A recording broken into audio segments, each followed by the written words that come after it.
Il y a 5 ans, le jeune David Fortin disparaissait de la maison familiale à Alma. L'adolescent de 14 ans était victime d'intimidation.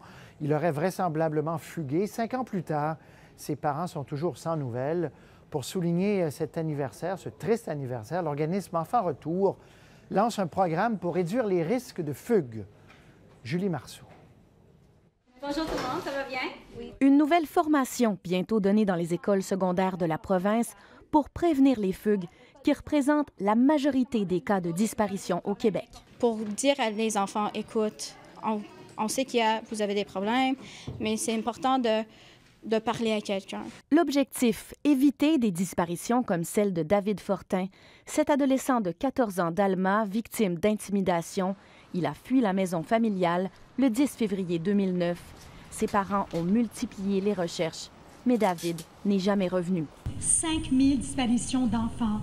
L'organisme Enfant Retour Québec lance son programme intitulé « Rester » à l'occasion du 5e anniversaire de cette triste disparition.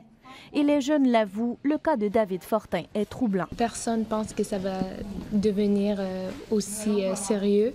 Ma sœur, parfois, elle est intimidée par ses amis. Mais sortir un proche de l'isolement, ce n'est pas simple. Elle ne sait pas vraiment comment réagir parce que c'est difficile, elle a seulement 10 ans. Et je essaye d'intervenir parfois, mais c'est difficile quand même. Sabrina a bien l'intention d'aider sa petite sœur avec ses parents. En parler, c'est le premier pas à franchir, selon la mère de David Fortin. Il faut parler, soit par écrit, soit d'en parler, de trouver quelqu'un de confiance. Mais il ne faut pas qu'il y ait d'autres David Fortin. Et d'ailleurs, cette enquête se poursuit.